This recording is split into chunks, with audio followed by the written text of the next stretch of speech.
All right, so we're going to look at Luke 16. Luke 16, 1 to 31 is pretty much the entire chapter there. We'll look at a little bit at a time from this. There's some different things going on, which in their fullness kind of tie into each other.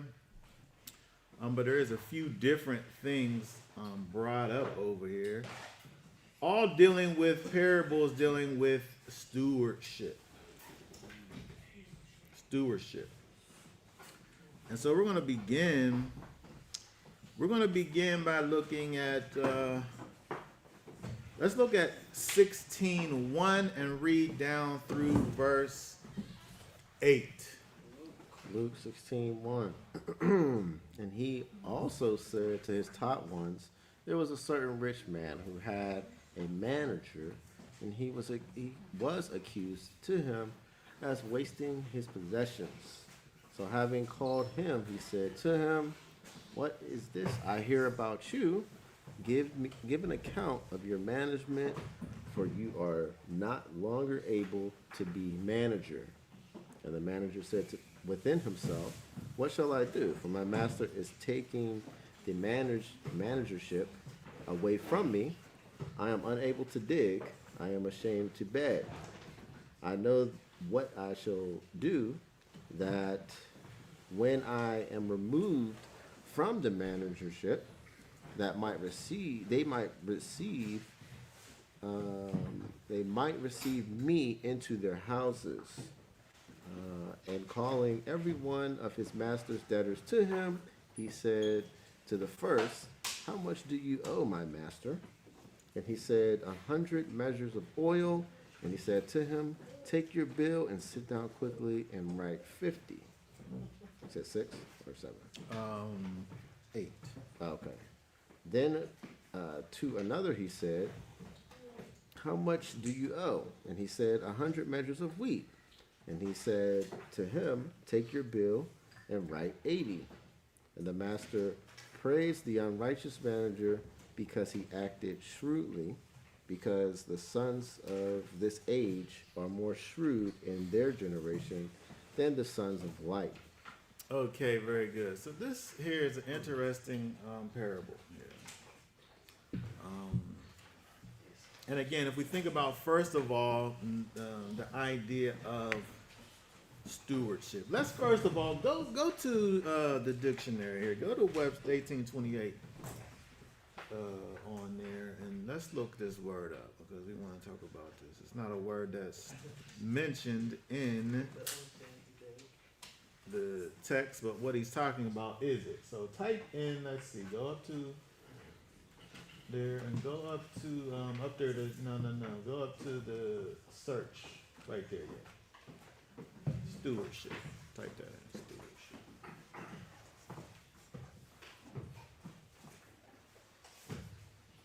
All right, let's look at that there. What's that say? Okay, I guess you got to take the ship off. The office of a steward. Okay, very good. There we go. Okay, was the original Chamberlain. Okay, number 1. Move that up there. Man employed in great families to manage the domestic concerns, superintend the other servants, collect the rents or income, keep the accounts. Okay, so it's essentially a manager. Like you're a manager of things, right? You're not necessarily the owner, you're the manager. Okay? You're the manager of the things. And so we think about it in that way, that is what this first thing is talking about. We look at verse 1, there was a certain man who was a manager. He could have said he was a steward. This guy had a problem because he was wasting his possessions. He was wasting his possessions, this guy was. And so he does this interesting thing that when you look at it, it seems like it seems wrong what he did. He's cheating. Right? How you gonna go to the debtors of the people that are in debt to the master, you're not the master, you're the steward. The people who are in debt to the master, they got a debt, and then you say, well, just give me a lesser amount. Give that to me. First of all, how you gonna sit up here and disappear the master's debt? But like to the debtor, you're the steward is the only one who you dealing with anyway. So to them, it's like, well, to them, they're saying, oh, I get a break. You saying that I owe 100 and then I could just give you 50? He said, verse 6, 100 measures. He said, take a bill and quickly write down 50. You taking half the bill away? I could go with that.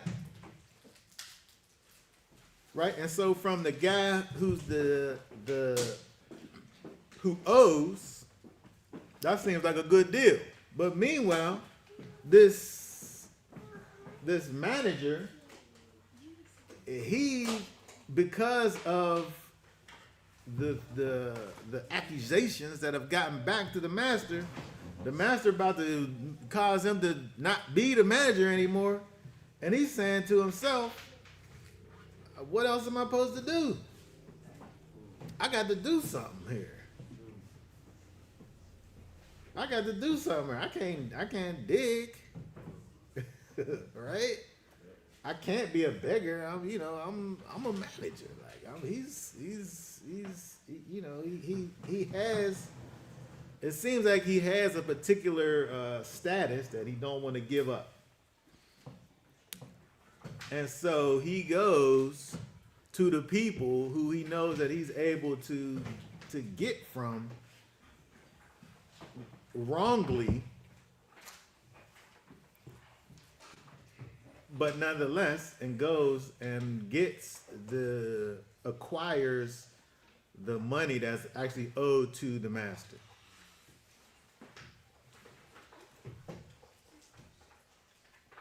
But the interesting part is in verse 8. Can you read verse 8 again for us? And the master praised the unrighteous manager because he acted shrewdly, because the sons of this age are more shrewd in their generation than the sons of light. Okay, so this is the interesting part of all of this. And so you have the master who's looking at the wisdom of this guy. Like this guy is, let's look at this word here. What that word there, shrewd, mean?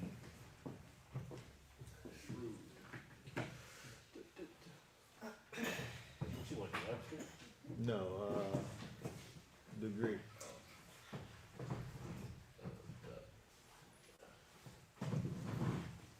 It's translated in King James as wisely, that word there, 54.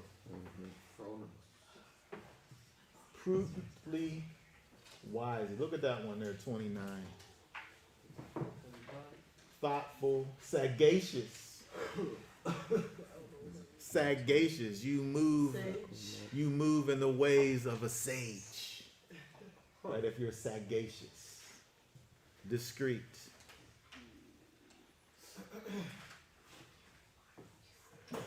Denotes practical skill and acumen. Intelligence. Right? And so the master praised, it said, the unrighteous manager. Because the first thing we see, if we go back, a certain rich man who had a manager, and he was accused to him of wasting his possessions. So he was acting in a way, the manager was, that was unwise, wasteful. He was wasting his possessions, right? So he wasn't using wisdom. But then we see over in verse 8, after he did these shiesty things, these things is shiesty, what he's doing, 100%. These aren't good things, and when we look in verse 8, the thing that he does don't change his status. He's still an unrighteous manager. But the thing that he is praised for is his shrewdness or his sagaciousness or his wisdom. Which is interesting because how is this unrighteous person doing unrighteous thing being praised in the thing that he's doing? Hold on. It's almost like you calling these wicked people geniuses out Yeah. here. It's the exact same thing. Because of the shrewdness of what it is that they're doing. Mm-hmm. They want a desired effect, and their ability to carry out their plans and schemes to reach the desired effect is sagacious. Mm-hmm. It's wicked. He's an unrighteous manager. There's nothing good about him, but the way that he goes about a particular end is genius. And the master praises him. The master is getting took. He's like, you've been getting the me. money that you owed to me. You made these people sit up here and give it to you. And I'm about to fight. You about to not even work for me no more. You're way out the door. You taking my stuff with you. You stealing from me. Well, it sure it was quite that was a move. Like he praises him for the move that he did. Yeah. I gotta give it up to you. I gotta give it up to you. That move that you did, I see that. Is that what happened right there? I don't know. Maybe it didn't happen like that. Maybe I ain't looking at this right. But that's what it seemed like happened right there. So hold up, because I want to make sure I fully understand. So he was going to collect the money. He wasn't giving it to the master, or the issue was he wasn't as collecting as much as he's supposed to be getting from Nobody told him to do that stuff that he did. It seemed like he just kept on squandering it. What you mean? Who told him to do that? He said, look at verse 4. Read verse 4. It says, I know what I shall do, that when I am removed from the managership, they might receive me into their houses. He got to come up with a plan. I can't be a beggar. I can't work because I can't go out here and be digging holes. I ain't built for that. I know what I'm gonna do. Okay. I'm gonna go get that. This was his plan after he found out he's about to get fired. Yeah, he's thinking to himself. Oh, okay. He thought to himself, like, the master about to get rid of me. What am I supposed to do? Oh, okay. That's a twofold thing right here. There's some things going on over here. So he wasn't managing right. The master was going to get rid of him. He said, all right, before... He need an exit strategy. So he started taking cash out the register. It's like, no, before I go. Yeah, but better than that. Yeah. More sneakily. Go ahead. Well, I was going to say that, I mean, I don't know if he fired him yet, but this is one of the reasons that in business you got to let it be known whenever, if someone gets fired abruptly, you have to let it be known that they no longer represent the company, because they can go and it's called apparent authority, that they can go and they can represent the company after they've been removed from that position, and it's still legally binding to the company in today's world. So it's like, even though he's either out or on his way out, him going around and representing the master. Yeah. He's giving them all discounts. But he's robbing the master, though. Yeah. Well, I mean, even if I don't know if they're giving him the money right then and there, but even if he said, write down 50. Yeah. Is that right down on the check? Yeah, right? I would be like... Your bill 100. Oh, well, I guess that... You go ahead and write down 50. I'm saying that it only makes sense. Like it don't benefit him now. He's about to get the axe. He can't work. So He needs something, and so it only makes sense that he getting that 50.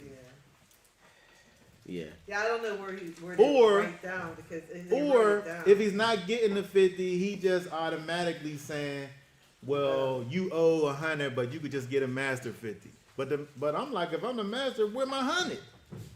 Like I didn't tell you to go out here and just get whatever you could get. They owe me 100 measures of oil.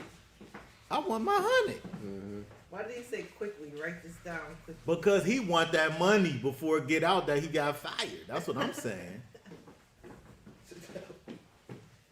Because I'm saying that he didn't just give a discount for them to give to the. Because I feel like verse 8 helps us to understand that this guy's unrighteous. He's unrighteous. He's not doing something to win the favor of the master.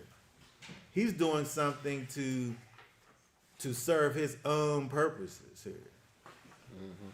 And so if the master, these people ain't never gonna get their money, so this guy comes along and say, well, I'll lower the price, and then this way you'll at least get something.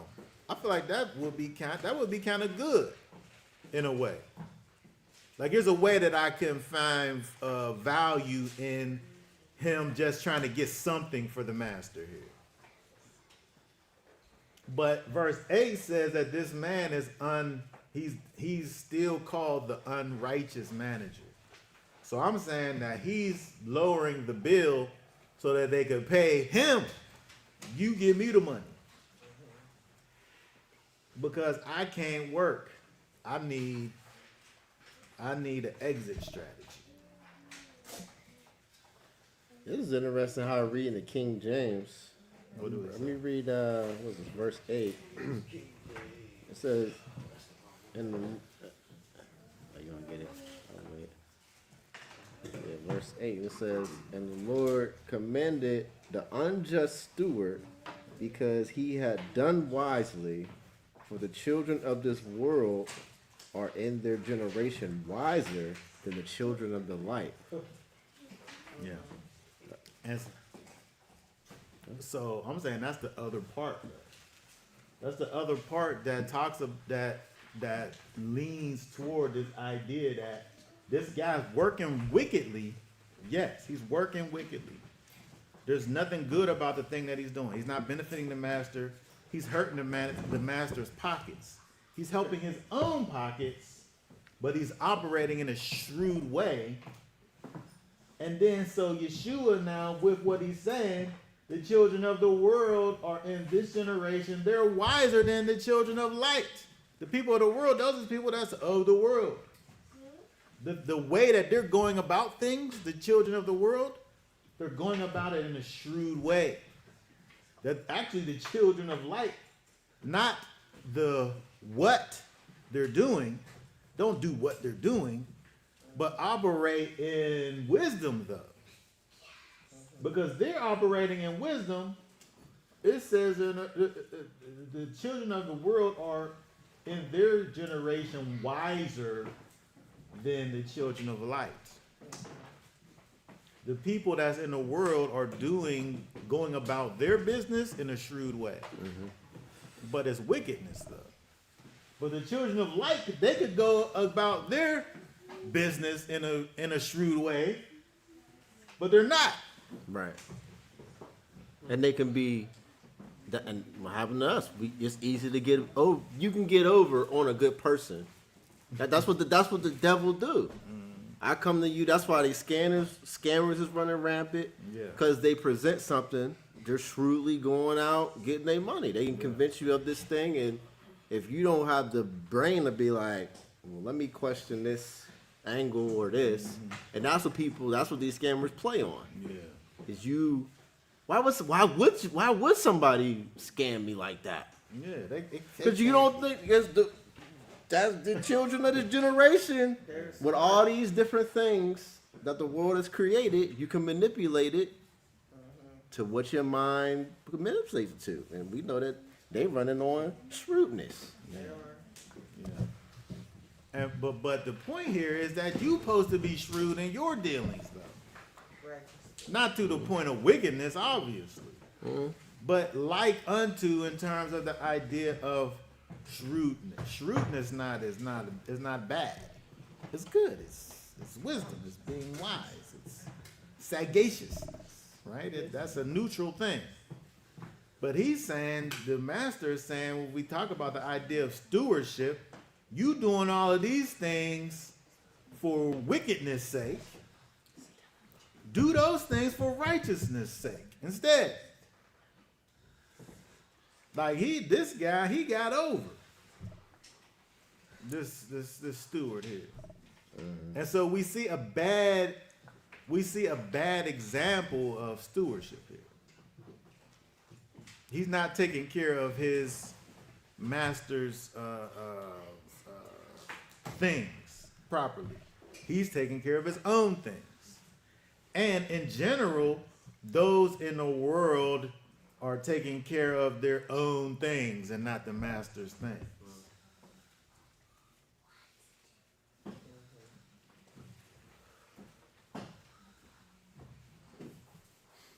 The Bible tells us to be wise as the serpent, harmless as the dove. I mean, that's pretty Yeah. serious right there. Because when we think about the serpent, we think about Nakash. We think about all that means. I mean, it's the same as saying like be like the devil, but don't hurt nobody.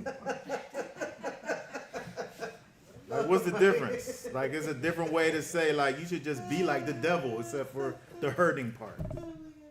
That don't sound as good.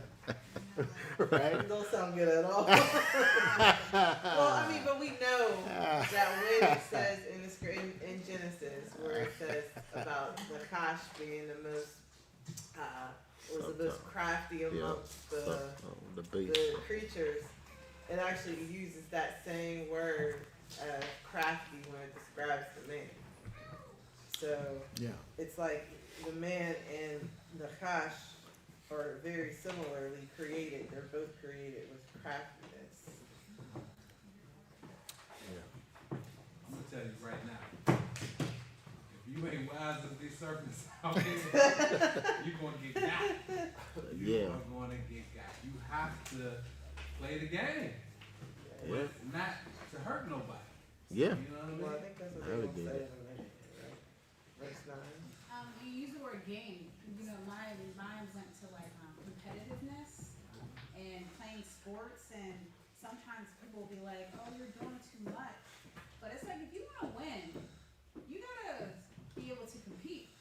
Like you just can't sit back and just get rolled over on.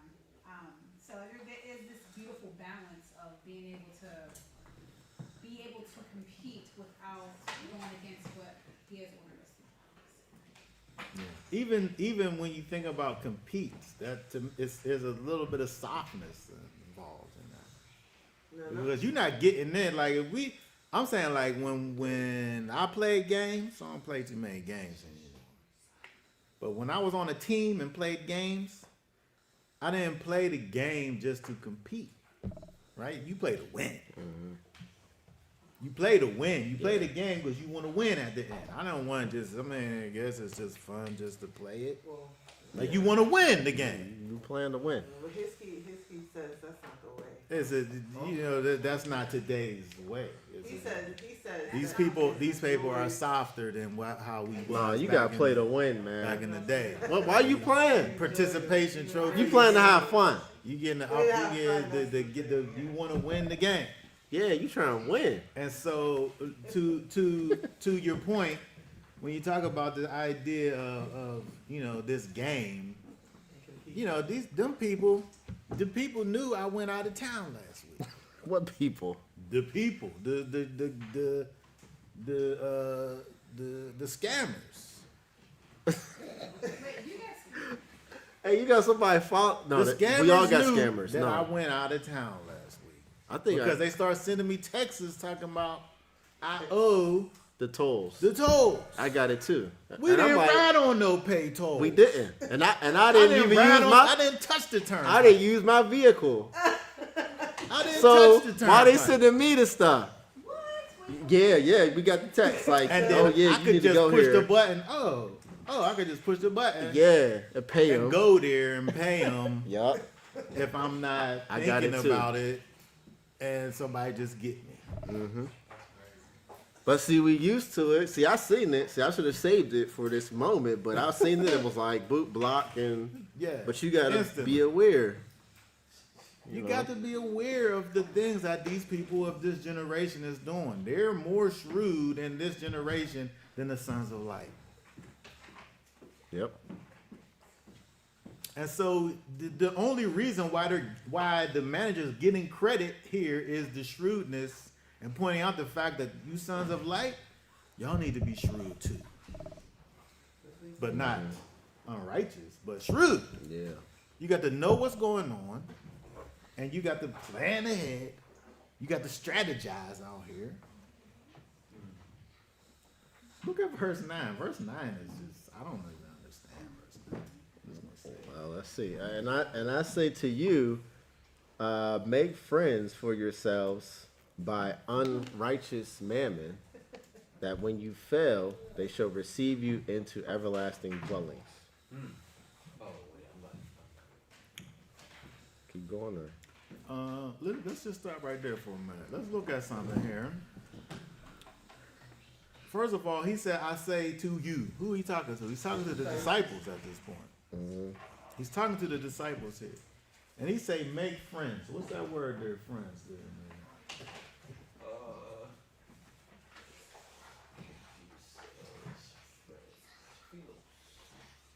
Philos. Dear, that is a friend, actively fond. Friendly, associate, neighbor, friend. So it's not even a word that could be translated as friend, but really means something else. It really means that. Right? And so let's look at this. Let's go to let's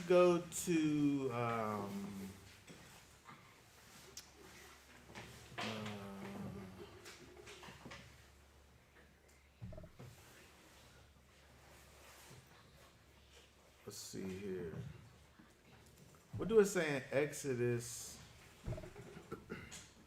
33 and 11?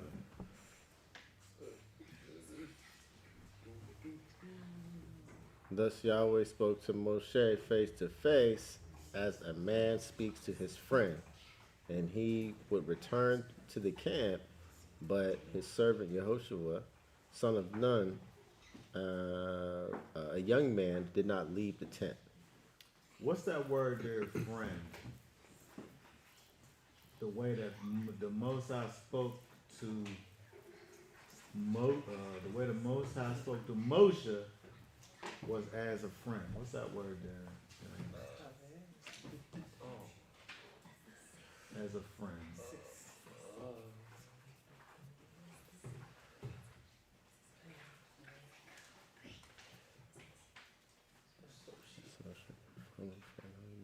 Associate, companion, fellow friend. And so that word philos, that means friend. In the Septuagint, it uses the same word.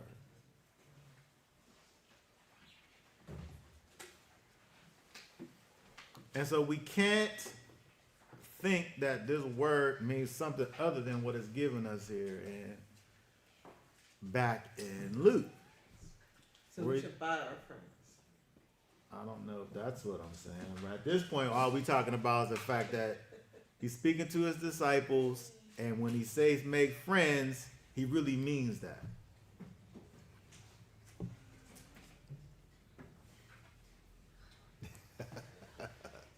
That's the only thing that's as far as we've gotten in terms of the point. All right, let's go back.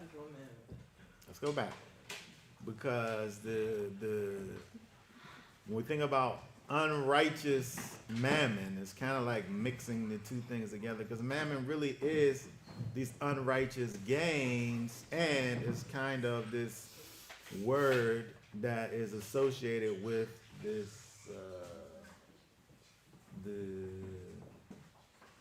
look at what that is, 31:26. So that's a Hebrew word right there of Chaldee origin, wealth personified. So it's not with just wealth, it's wealth personified. It's like a thing. Right? It's like a god. It's like a deity. It's like a thing that you're worshiping. So it's not just the idea of wealth, because when we look at these things, Abraham, he was quite wealthy. And so, but wealth personified is a whole other situation. And so, when you think about wealth from a righteous perspective, you're acquiring this resource that allows you to be able to do things with this resource. So it's not even about the resource, you want the things. But it just so happens the only way that you're able to get to the things is through resources. And so your desire, when it's for the resource, when you've turned this thing into a thing in and of itself, now you're kind of teetering on this idea of mammon. I got to get money. I got to get money. Right? It's different than I need to be able to do things for my family. I need to be able to eat. I need to be able to, survive. And so when it's turned into an entity of itself, it's mammon. But this verse here, he's saying, make friends for yourself by unrighteous mammon, that when you fail, they shall receive you in everlasting dwellings. Are those good dwellings? Good. So this verse basically explains the manager's mindset. Mm-hmm. So basically, the manager was given discounts. He was making friends with this unrighteous mammon, this deal that he was making. He was making friends so that when they fire him, he could go to the people he gave these discounts to. That's right. And he could say, hey, you Look out for him. you in need of somebody to help, blah, blah, blah, blah, blah. So this is what we should be doing in the world. Like, we should be, extending our hand, because money is it's unrighteous. It's used, the more money you get, the more wicked things, you can get into. And so we should be giving people breaks, helping people out, so that, they're going to be like, when there's a time of need, like if we get persecuted, Exactly. you know what I'm saying? We got a place that they'll be like, hey, I'll help you out because you helped me out with this unrighteous man. And it wasn't really nothing, it was just some money or some time or resource, whatever.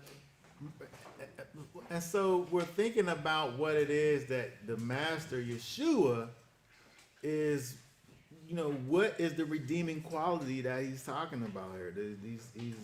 He gives praise to this manager and deals with the fact that, there's something that he's doing that the sons of light ain't doing that you need to be doing. And he can't be talking about the idea of kind of perpetuating unrighteousness. But when you look at what he's done here, from his perspective, he's preparing for his future. He sees that he's about to get kicked out, and so he's making the next moves that got to be made for his security. He literally is finding a place where he's able to dwell when he's about to get kicked out of the place that he is currently dwelling in. And so again, you can't look at this verse here and within the things that it's saying say that there's redeemable things about this. But in terms of the shrewdness, in terms of the fact that he sees where things are going, I need to secure a place to be able to, take care of myself after this. As I see it failing, make these provisions. And so you see the preparation. You see the wisdom in terms of the idea of, taking care of something before it happens. Mm-hmm. Now again, what he's doing, he's robbing really the master. Yeah. Right? But the idea here is to be able to act in righteousness, though. And so it's interesting when you look at this, you really kind of have to think about what's going on in order to really see, because, when you look at that just by itself, that verse 9, make friends for yourself by unrighteous mammon. Mammon's bad, right? But this is Yeshua. Yeshua's giving a message. And so we got to be able to stick with the message and see what he's saying. This is dealing with stewardship. This was a bad steward. And he operated in unrighteousness. He's never called a righteous steward.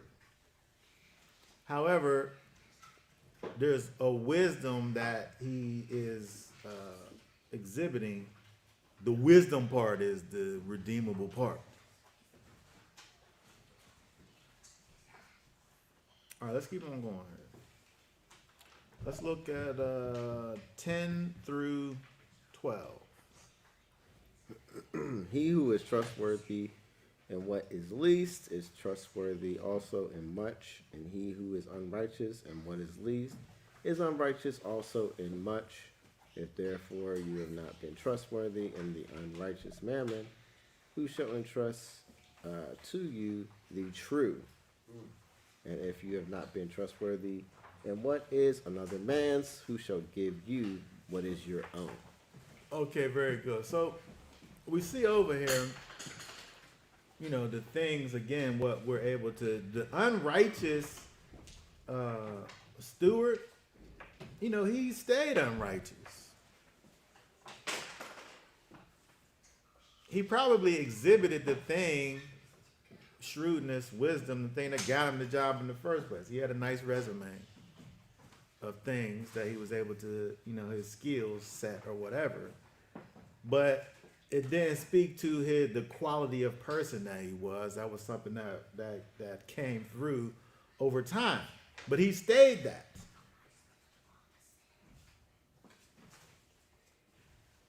And so when we think about the way that the Most High deals with us, verse 10 here, we look, he who is trustworthy in what is least is trustworthy also in much. You go through these testing processes, right? If you can do something right with this little bit, you'll be able to do it right with the lot. It's just the same thing, just scaled up, right? Mm-hmm. But if you doing unrighteousness in these little things, you're probably going to continue doing unrighteousness in the big things. Mm-hmm. And we've seen that. That's what happened with the guy.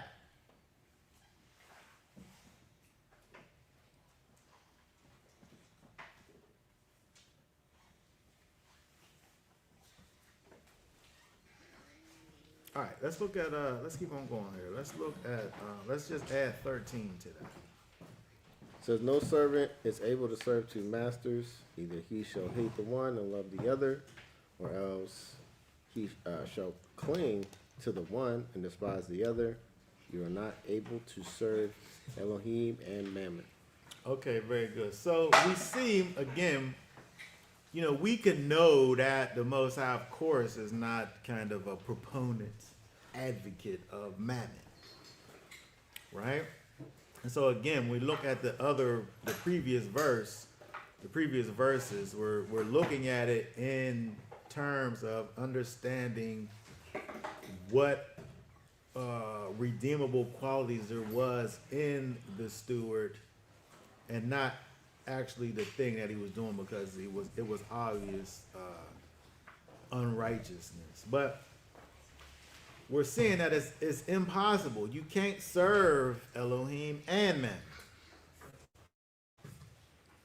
You're either going to love one or hate the other, but it can't be both. Mm-hmm. You can't love both the love of money and the Most High. Mm-hmm. Cause there's gonna be times when if you serving Elohim, you gotta lose money, and you might have to sacrifice it. Mm-hmm. And so if you love the mammon, you ain't gonna sacrifice Yeah, it. if I love it, I'll never sacrifice. Right. If I love the love of money, then my pursuits are going to be always about that. Mm-hmm. Well, I could keep Shabbat, but what about this time and a half, though? I need that time and a half. Yeah. I'm gonna go ahead and get that. But you can use Mammon to make friends. And maybe those friends will start loving your Elohim. I'm not sure. I'm not sure if that.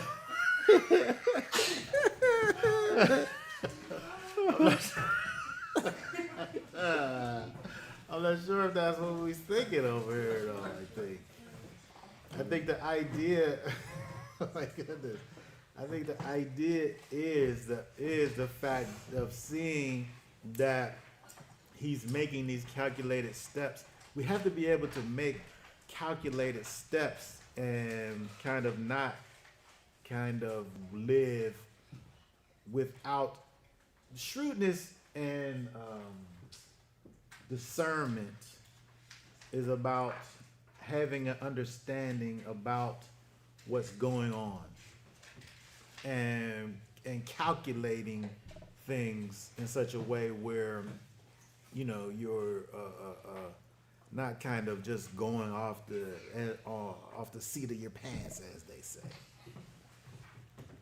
And so in the thing here, what we see with the steward, he sees something coming down the pike, and then he's making provisions for that. If we think about the thing that the sons of light would be concerned with, is the kingdom of the Most High.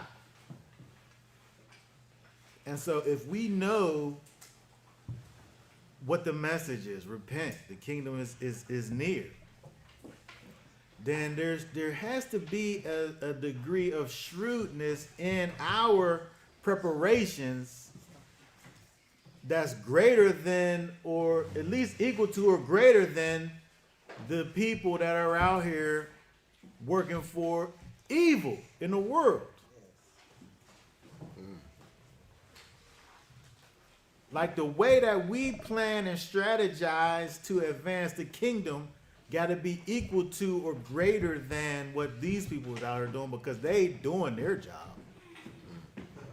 They're doing it well. And so the things that we're doing to advance the kingdom, we can't allow for what their tactics and plans to be greater than what we're out here doing. Like they're out here, and then they got all of the latest technologies, and they're in all of these various arenas and catching their prey from multiple angles. And we got this one little angle that we use to do the thing that's the most important thing that ever was. And they could catch you coming and going Yeah. from multiple angles. But we just got this straight ahead, this one little thing that we do. Well, I was thinking about this from two different things, even within our own experience about being faithful with little to being faithful with much, because you know, just even as a community, our journey with being faithful with little and following what Yah says to do. You know, we went from our house to the community center, Wilkins. Now we're here, and just how Yah blessed us to have a build. I mean, you know, it needs work, but it's a building, and it was for free, minus all the taxes that you had to pay. But it's, you know, I'm just saying, like, just seeing how Yah will transition things as long as you put him first. Kind of the few, you know, to the greater. But that being said, I've had experiences, I mean, that I haven't really experienced this on earth. You know, This is this concept of being generous with things, and then people kind of reciprocating it on the other side. You know, it's just something that I don't know if I've experienced it every time. I don't know. I'm not sure Sometimes what people you're saying. forget. You know, it's like you was generous, and then it's like it got forgotten. Oh, I see what you're saying. Like how he's saying you make friends with the thing, and then you. Well, Yeah, then I it's think like they because forget I what think the you did thing for is them. that we. And Not to say that it wasn't done. and I don't think it's always going to be that. It's not always going to be that, because you're dependent on The other everyone operating in a right way. person. Yeah. So like I'm saying that some of those people that he gave a discount to, when he comes back to them, they're gonna be like, what? What Yeah, you even talking but if he about? never did it though, he wouldn't like you're increasing the chances Exactly. of somebody dealing with you if you dealing Yes. with them in a particular That's way. why he went to more than It's one not person. 100%, but you're increasing the chances Yeah. of doing That's it. why Like he went to if more you than one have person. if you have a propensity to do this or that, and you do it to multiple ones, if I go out here and I'm good and kind to 10 people, one person's probably gonna be good and kind back to me, Exactly. and maybe it could be 2, or maybe it could be none. Yeah. But it can't stop me from doing the things that I'm supposed to be doing. Yeah. But I'm saying that we're looking at I think we're looking at this unrighteous manager, and I think that the key thing is not what he did. It's the way in which Okay. he went through The motion. the motions of operating in wisdom. Like wisdom ain't righteous. It's just a right application of knowledge. If I know how to take these tools that I've been given, when I do something with it, when I utilize these particular tools, You get a certain outcome. I'm gonna get an outcome. And sometimes it's good, but it could be bad. But the idea, the example that you gave with the serpent, you know, he's using wisdom to manipulate and to seduce and to cause you to do something that you don't got no business doing. But the way in which he's doing it is genius. You gotta give it to him. Like the Be master. like the devil, He's the- but don't be bad. Like it sounds crazy, but that's a Bible verse. Be as wise as the serpent. the harmless as the drugs. Right? But just Yeah. don't hurt nobody while you doing Yep. it. Yep. Right? So we can't focus on the negative aspects because I don't think that's the thing that's being emphasized. The thing that's being emphasized is wisdom and righteousness. Yeah. The way that he sat up here and got the master like that and set his own self up for the future, you put that same energy into righteousness. Mm-hmm. The way that these people out here in the world is doing all these things is way far above what the sons of light is doing. The sons of light need to figure out what they doing and work the Most High's purposes In it. Yeah. and wisdom, like how they working the prince of this world's purposes and wisdom. He's giving you this little bit. He's giving you this task, and then if you can be successful in this task that he starts you off with, then he's gonna give you some more. But if you can't do this thing on the micro level, then you're not gonna be able to do the thing on the macro level.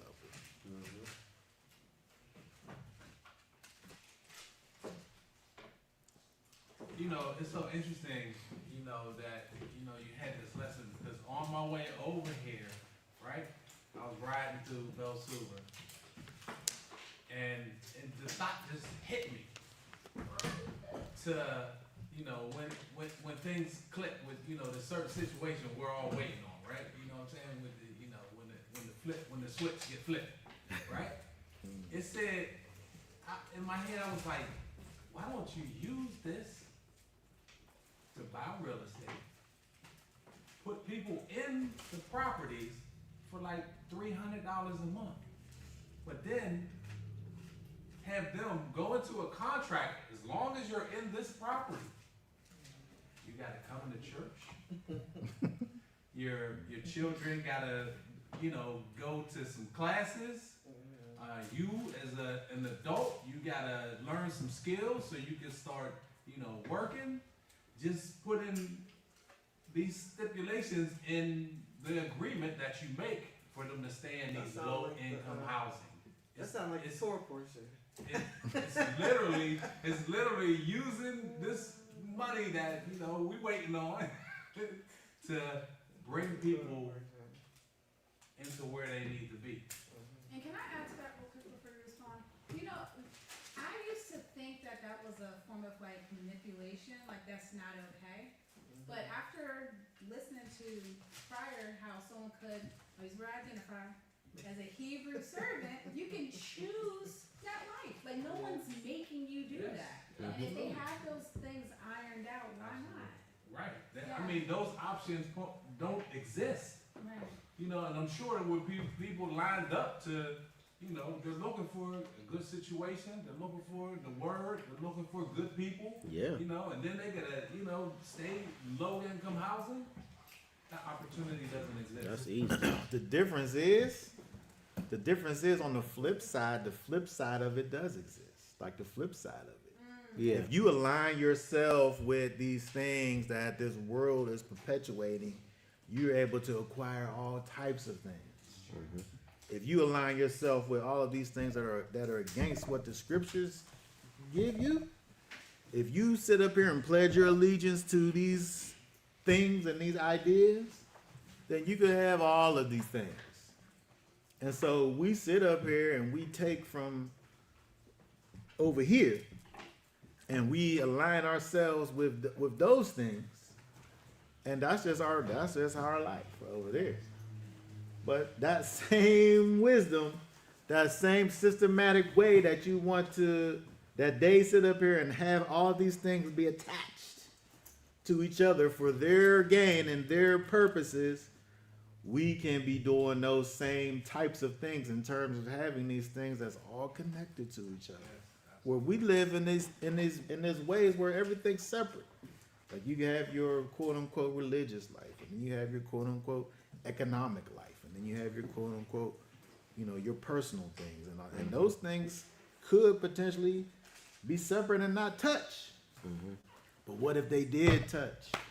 What if they was all together? And so this is just an example, it's a pretty good example, of the idea that, shrewdness, wisdom is a thing that them people is out here using. The sons of light need to use it for the kingdom purposes. Yeah. All right, very good. Let's keep on going. Let's look at 14 and 15.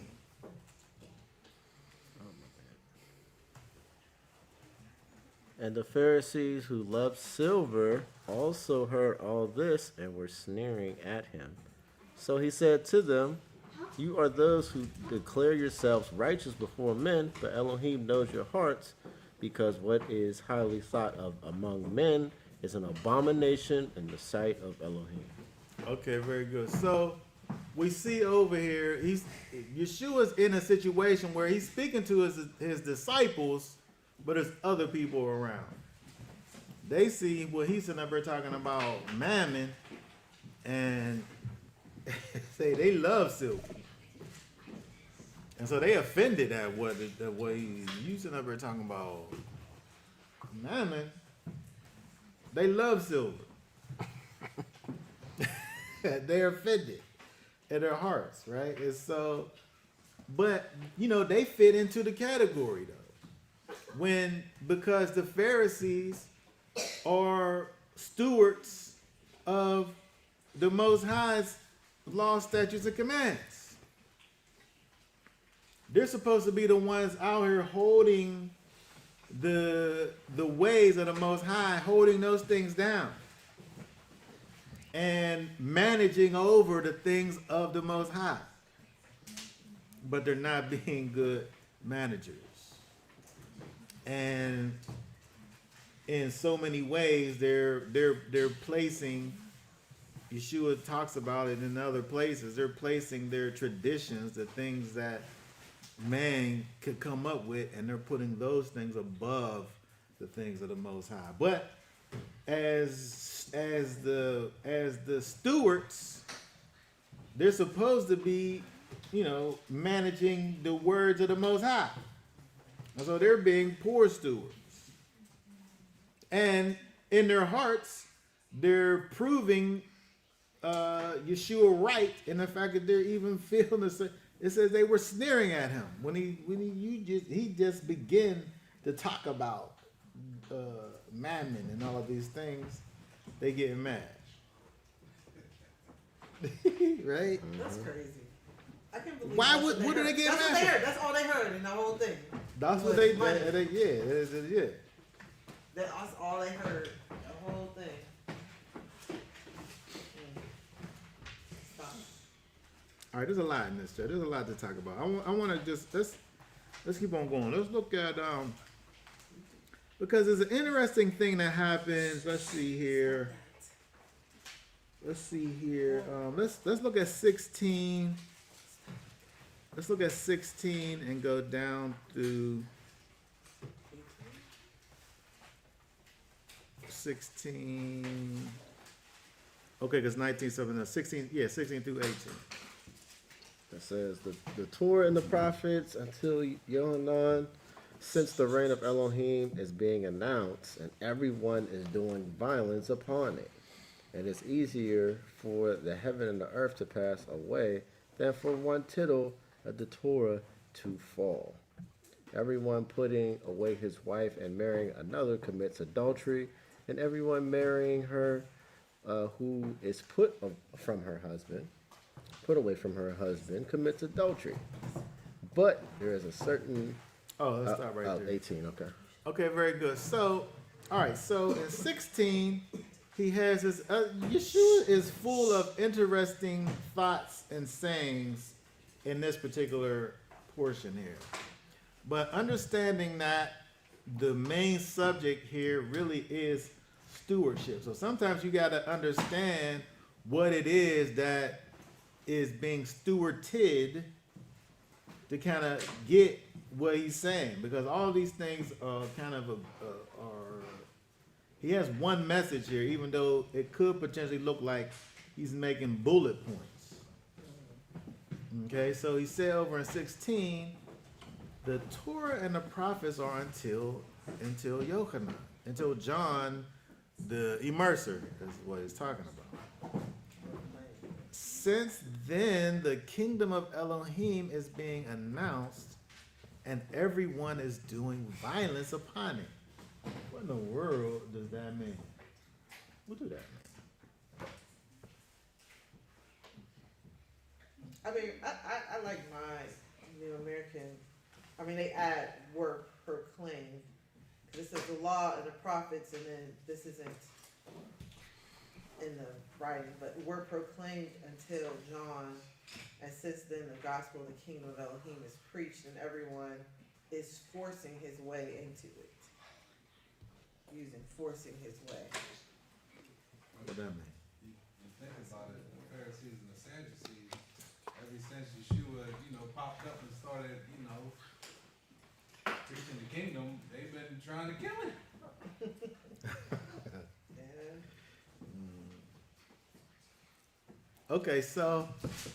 Okay, all right. So So a way that people look at this verse is the idea that those that carry the message of Messiah, violence is done unto them. And so we can see that, the disciples, every one of them was martyrs.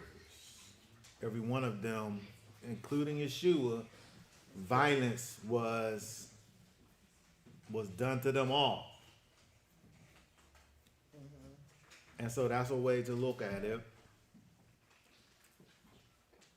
And people, in fact, do look at it in that way.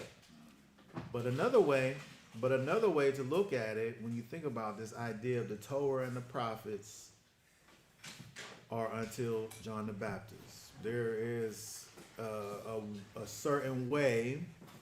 There are things that are in place, a system that is, in motion, in play from the inception of the Torah in through the prophets up until John. When John comes and he is the one who ushers in Messiah. And so at that time, there is kind of a switch in things. I'm saying kind of a switch in things because even when we look over here, Yeshua himself adds, it's easier for heaven and earth to pass away than for one tittle of the Torah to fall. And so there's the fact that Torah remains. There is a fact that Torah remains, but there's something that is being talked about in verse 16 in the fact that there's Torah, there's the prophets, and then John comes, and then since there was this other thing. And so when we look at Torah and we look at the prophets, the Torah and the prophets are all pointing towards Yeshua. And once he comes and does everything that he came to do, there is, in fact, a pivot point there. Because even in what he's saying here, it kind of gives you that idea. The Torah and the prophets are until John, and since then, the reign of Elohim is being announced. And everyone is doing violence. I want to look at, let's see what verses is that. That's, 16. no, it's over in, what does Matthew 16? What's Matthew 16 and 24, sir? I'm not sure if that's it. I'm trying to find it. Then Yeshua said to his top ones, if anyone wishes to come after me, let him deny himself and take up his No, stick. that's not it. I was looking at Matthew 4, verse 23. I don't know. What'd I say? Is that? Yeshua was going around about all Galilee teaching in the synagogues and proclaiming the gospel of the kingdom. No, that's not it. It's in the other place where Yeshua says this similar thing about the suffering violence. You talking about what the chairman was talking about at Sukkot? He said, what does that mean? The violence taken by force? Yeah. The kingdom suffers violence and the violence taken by force? Yeah, it's the same. He says the same thing but different. But what? My response was, I don't know what he's saying. What verse is that? I don't pretend like I know. That is. Oh, Matthew 11. Matthew 11, That's right. verse 12. Matthew 11. and Because he's 12. saying basically the same thing with some words missing over here. But I think that looking at it from this perspective gives you the other thought that the violence is not necessarily the thing that is dealing with what's happening to the followers, but it's here. Read. Let's see. Read 11, 12. Matthew 11. 12. Yep. And from the days of Yohanan the Immerser till now the reign of the heavens is violated and the violent seize it. What did I say in the King James? That's it right there. Yeah. What the King Okay. James say? And from the days of John the Baptist until now, the kingdom of heaven suffereth violence, and the violent take it by force. Okay, very good. And so this is interesting. But Yeshua brings it up here. He says the Torah and the prophets are until John, and since then the kingdom of Elohim is announced, and everyone is doing violence upon it. Mm-hmm. And then over here it say that the days of John the Baptist until now the kingdom of Elohim suffer violence, and the violence suffered by force. And so the kingdom of heaven, what is it that the kingdom desires? What is it that the kingdom desires? Righteousness? I just was gonna say that my Bible says that literally in verse 12 it is the kingdom of heaven is forcibly entered, and violent men seize it for themselves. Take it by force and seize it for themselves. Okay, so the question still remains, though. If we're talking about this verse over here, the kingdom of Elohim suffers violence. I'm saying, what is it that the kingdom, what would we say that the kingdom of Elohim is desiring? What would the kingdom itself desire, or the one who is the ruler of the kingdom? What is it that he would actually desire?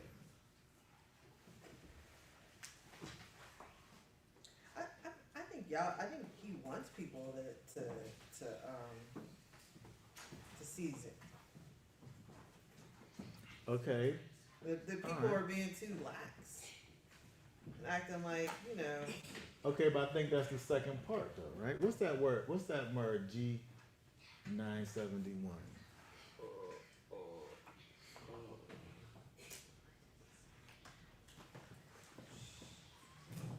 To force, that is to crowd oneself, to be seized, to press, to suffer violence. I'm saying that the thing that the kingdom of Elohim wants or desires is those who are on the outside. Yes. It wants them to be on the inside. That's right. The kingdom wants those that are on the outside To come. and wants them to be on the inside. On the outside, they're out there doing whatever. So because they ain't on the inside, they suffer the violence. Well, That's they what you're are saying? they are the violence. They are violence. They're chaos out there. Those on the outside, that is chaos. over there. But when we think about what when you think about the gospel now, the gospel is this declaration of come from over there and come over to here. But it's a willful kind of a situation though. And there's desire on your part. You want to be over there. You're doing the things that you're doing what it takes, in fact, to get over there. When you think about this take it by force thing. If you know that it takes for you to get over there, you got to get a running start. That's right. And like there's like a little trampoline right there, and you got to jump right in the middle of the thing with so much force to get you over top.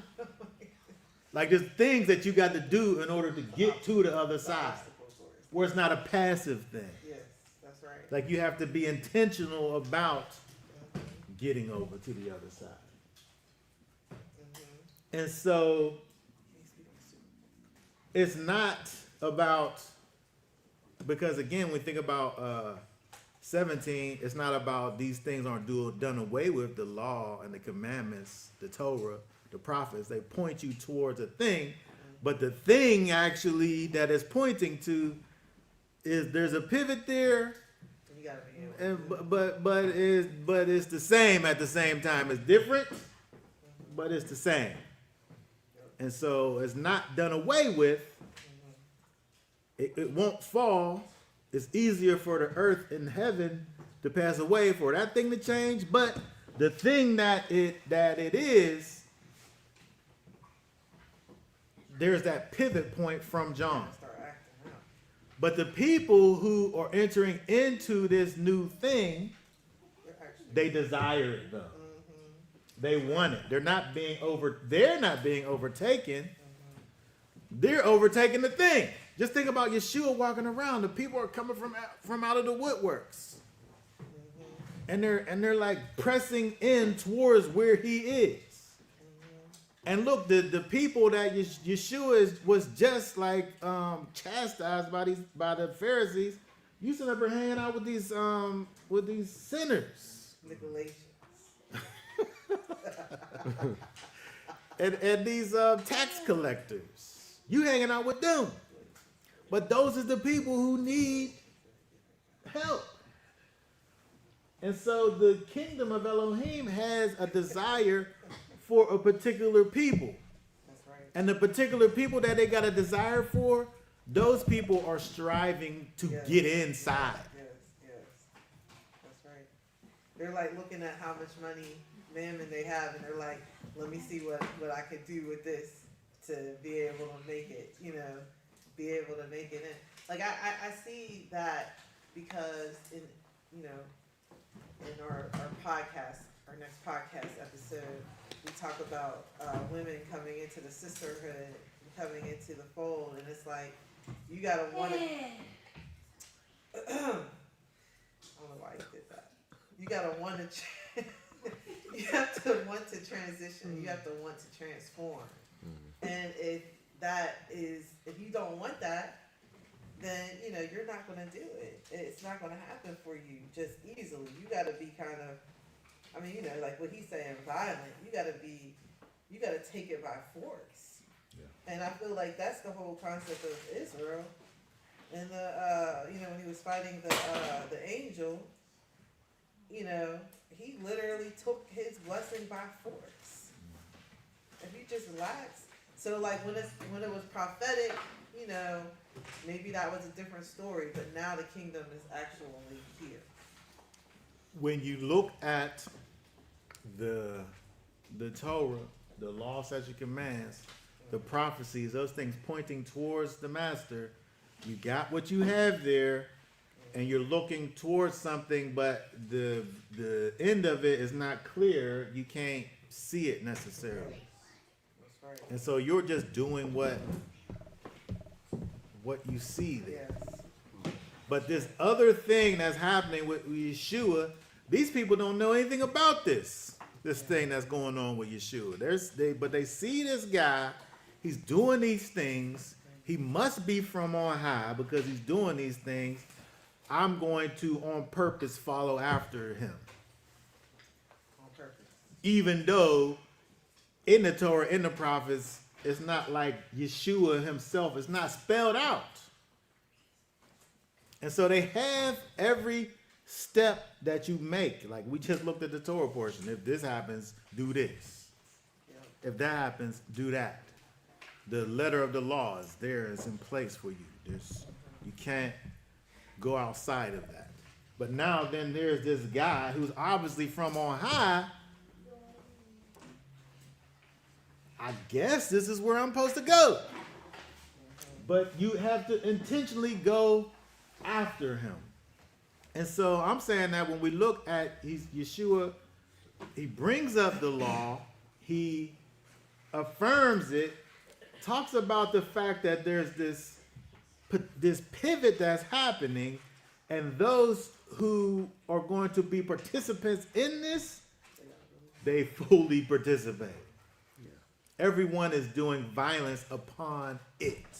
They're coming into, on purpose, the kingdom.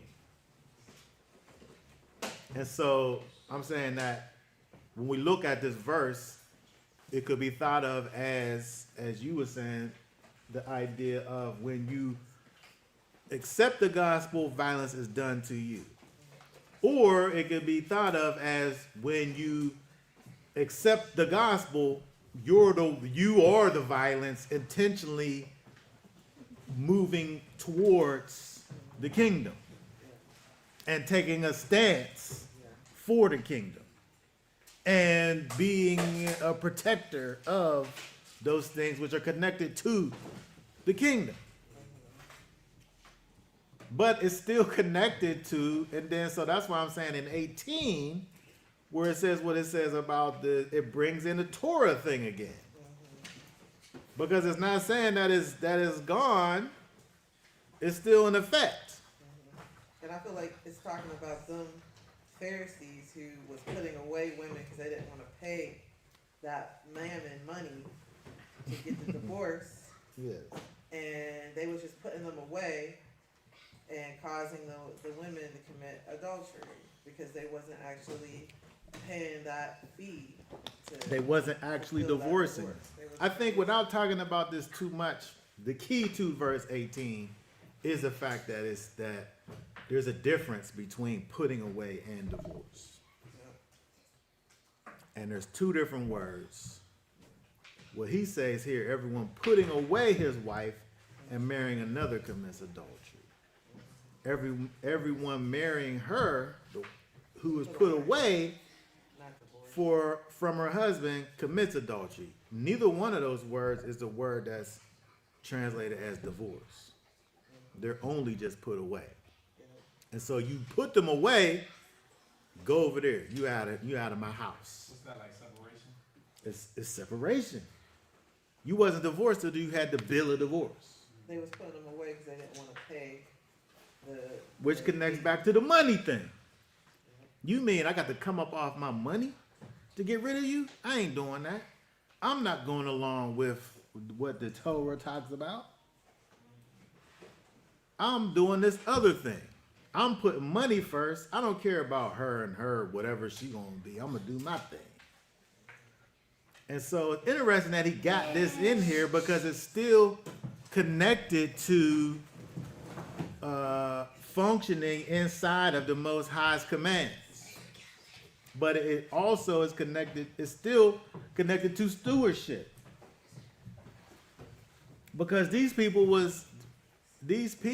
again, who came up with these things were not being stewards. He said this in direct connection to what the Pharisees bring up.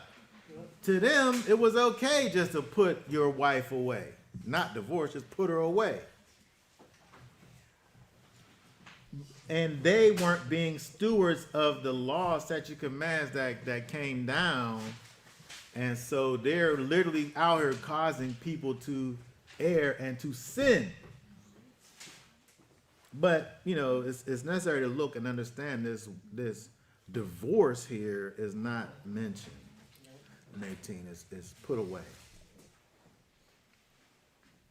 Yeah, and actually in my New American, it makes that clear too. It says sends away, and then anyone who sent away, who is sent away. So, Yeah. Okay. All right. All right. One more thing. Joseph is getting restless. One more thing though. Let's look really quick at let's see here. 8:19. Start reading at 19 there. The rich man Lazarus. Okay. So, but there was a certain rich man who used to dress in purple and fine linen and live luxuriously every day. And there was a certain beggar named Eleazar, being covered with sores, who was placed at his gate, and longing to be fed with the crumbs which fell from the rich man's table. Indeed, even the dogs came and licked his sores. And it came to be that the beggar died and was carried by the messengers to the bosom of Abraham. And the rich man also died and was buried. And while suffering tortures in Sheol, having lifted up his eyes and saw Abraham far away and Eleazar in his bosom, and crying out, he said, Father Abraham, have compassion on me, and send Eleazar to dip the tip of his finger in water and cool my tongue, for I am suffering in this flame. But Abraham said, Son, remember that in your life you received your good, and likewise Eleazar the evil, but now he is comforted and you are suffering. And besides all this, between us and you, a great chasm has been set, so that those who wish to pass from here to you are unable, nor do those from there pass to us. And he said, Then I beg you, Father, that you would send him to my father's house, for I have 5 brothers. Let him warn them, lest they also come to this place of torture. Abraham said to him, They have Moshe and the prophets, let them hear them. And he said, No, Father Abraham, but if someone from the dead goes to them, they shall repent. But he said to him, If they do not hear Moshe and the prophets, neither would they be persuaded, even if one should rise from the dead. Okay, very good. This is I didn't want to not do this part here because it's interesting talking about stewardship. When we look, this rich man was a poor steward. Not of his money necessarily, but of the word of the Most High. He was a poor steward of the word of the Most High. Because you see where he ends up is in a place where he don't want to be. Once he dies, there is a judgment that happens once he dies where his fate don't change. It's not final judgment though. It's not final judgment, but it's kind of like the waiting place for the final judgment. Where he's at, he could see over there, but he can't get over there. And it's uncomfortable where he's at, and he can't get no relief. He had the opportunity probably to do something nice for this person over here, or anybody else for that matter. But he did something in his life that caused him to be where he is at. He had money though. He had them purple clothes he was wearing and the fine linen. And whatever it means to live luxuriously every day, he did that. Right? I think about Elder Christian's song that you said something like luxury living and something. Oh, that's the one way song, right? Another one way. Yeah, one way, yes. Luxury living. Yeah, we had it made.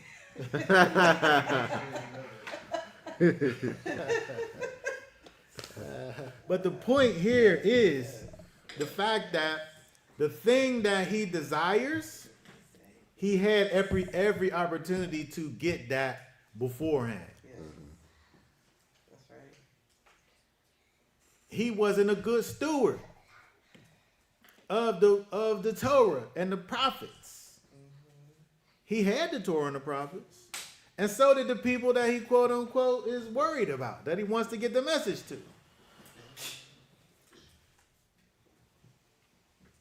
And so anything that would happen from here, the Abraham is saying to them, Abraham's talking to them, by the way. Yeah. Right? What's that? He didn't know his father. And so this is part of, I'm saying that this is part of a parable. Yeah. And within the parable, it has characters, but there's real characters because he's talking to Abraham. But part of it is the fact that with this life that he was given, he had every opportunity to choose where he was going to be at. The same opportunity that the people that he's saying that he's worried about, his 5 brothers, that they have. And then even still, when he in this situation, look how he still looks at Eliezer, how he considers him. In verse 24, he said, crying, Father Abraham, have compassion on me. Send Eliezer to dip the tip of his finger in the. So he's still thinking like he should be a servant.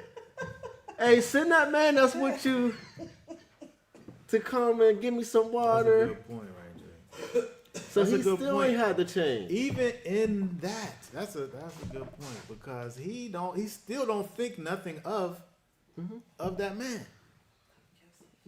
He's still looking at him like he's a servant. That's terrible. But He in a better position than him now. It shows his character though, Yep. and it proves that he's where he should be. And so it don't matter. It doesn't matter what he hears or what he's seen. The Moses and the prophets never going to change the heart of someone who they embrace that way. And so Abraham in the story is saying, seeing somebody resurrect from the dead ain't gonna change nothing. But I think that the point here is that understanding that with this idea of stewardship, with this idea that the Most High has given us his will for us to choose a particular way. What are we going to do with that?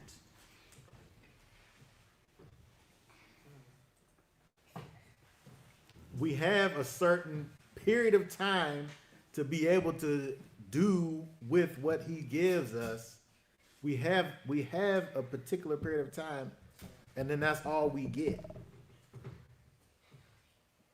And once that door is closed, that door of living, once that closed, your life is going to say, where you are. And there's nothing there's a big gap.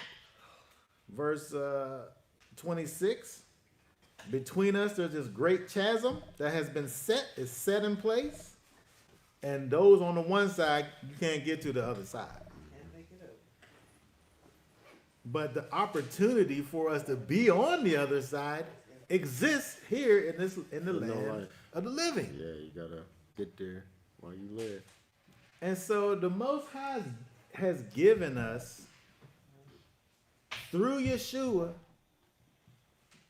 this gospel, this message, this he's given us the kingdom of Elohim, actually, for us to receive and for us to give away. And it's necessary for us to utilize these gifts, blessings that he's given to us while we can. He's essentially caused us to be stewards over a thing, which is this gospel, for us to use it rightly and for us to use it in wisdom, so that we don't end up like this rich man. And so we don't live a life that gets so connected to the things of this world, the things of this earth, that it causes us to not be able to clearly see the plan that the Most High has put forth for us to actually be someone to look at a resurrection and not be something that changes our minds. The level of the Pharisees, they did not change. They saw the resurrection. They actually caused the need for the resurrection first, but then they still didn't get it. And they had Moses and the prophets the whole time. They had all of these things, just That's like why I said we it have don't the matter. same thing. I mean, you could use this to say that you need the testimony of Yeshua for salvation, because these people had the Torah and the prophets, and they still didn't get it. Didn't matter. 100%. All right. Does anybody have any thoughts, questions, or comments?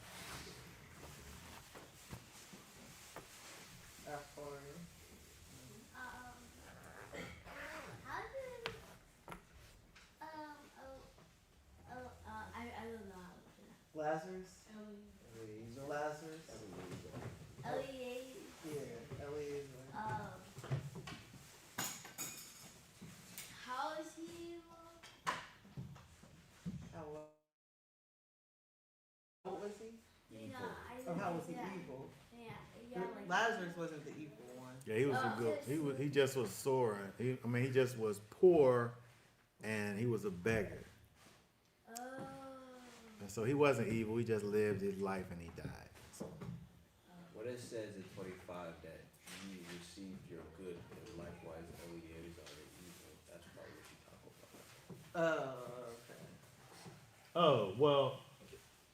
about. he received all the evil. He received evil, all the evil that he was ever going to receive in life. Bad stuff happened to him. He had a terrible life. A terrible quality of life. He probably had a good life. He was obviously a good man. But all the evil that he was ever going to experience, he already experienced it. He only had good to experience because now he was in Abraham's bosom with the ancestors. While the other one, he received all the good that he was never going to receive anything good after that. Any good thing, his heaven happened already. Yeah. His heaven happened and it's over. Yeah. Yeah. All right, and he's had all of the good that he would ever have. So yeah, he wasn't evil. He was good.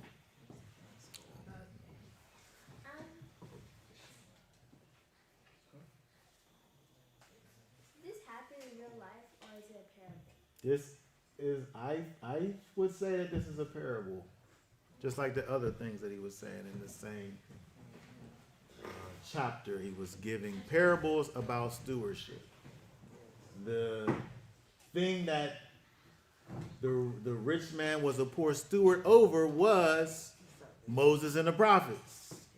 He was given Moses and the prophets, which is actually supposed to point you towards Yeshua, where you get to the place of accepting him when he comes. And so since he was a poor steward of Moses and the prophets, he ends up in Sheol, in the grave, in a bad situation, where Lazarus, Eleazar, was a good steward over Moses and the prophets, and everything that he saw that pointed him towards the Most High, he believed. He just happened to be poor. Right? And so again, all of those things that we looked at we have to be able to look at the message and then think about how it relates to stewardship, was what he was always talking about in all of the different examples. That's why I think it's like wicked when people got billions and millions of dollars. If you walk in righteousness, I don't know how you got that much, and you ain't doing nothing good with it. Like you said, like you get this money, but now what you gonna do with it? Live luxurious every day. Like, and that's what people strive to do. Which, I mean, at the end of the day, it's just mammon, right? Yeah. It turns into that. I love this so much, I'll give it out for a tax break, but it's not even like, that's what it's for. Like, it's not, it's so I can hold on to more. It's not even about doing it for righteousness' sake. I'm doing it for, taxes. And even before that, like the concept of philanthropy began with like people who started making so much money they could never spend it in their lifetime or their kids' lifetime. Like the people who did the railroads, and then Carnegie, the steel mills, and the what's that one guy with the oils? My brain is blanking. I'm not remembering his name, but he had killed like a whole, like, because the oil people in the mines and all that, they was like all dependent upon them for everything, housing, food. They did stores for them, and so they actually like burned down like a whole village of them because they like kind of rebelled.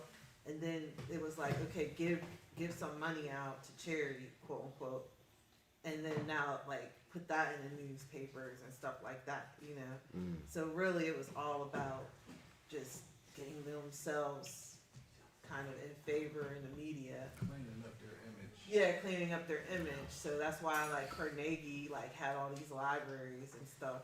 If he really cared about people, he could have paid them more. But it was more so about, the image. Yeah. Put your name on this building or this hospital, Mm-hmm. and then now people will have a bit more favorable image of you. Yep, exactly. People using it like that. Yeah. And so, we see there's kind of like this fine line between, it's one thing to acquire wealth. But if you don't have a foundation in Messiah, if you don't have a foundation in the things of the Most High, that thing is going to turn into a thing, and you're going to begin to worship it. And that's what happens. That's what happens. And so we have to be able to, if we think about even our life, being a steward over our life, if we just think about the fact that he's given us this life and he has a purpose for us in our life. And so us as stewards over the thing that he's given us, our life, we have to be able to know that we ought to be giving it back to him. And we need to be doing the things that he would have for us to be doing for his purposes, because our life is not our. Okay. All right. So that being said, I think we'll be done for now. Y'all willing, we'll be back on next Shabbat to continue with the annual Torah portion and also the words of the master. So for now, we'll say Shabbat Shalom. Shabbat Shalom. Shalom.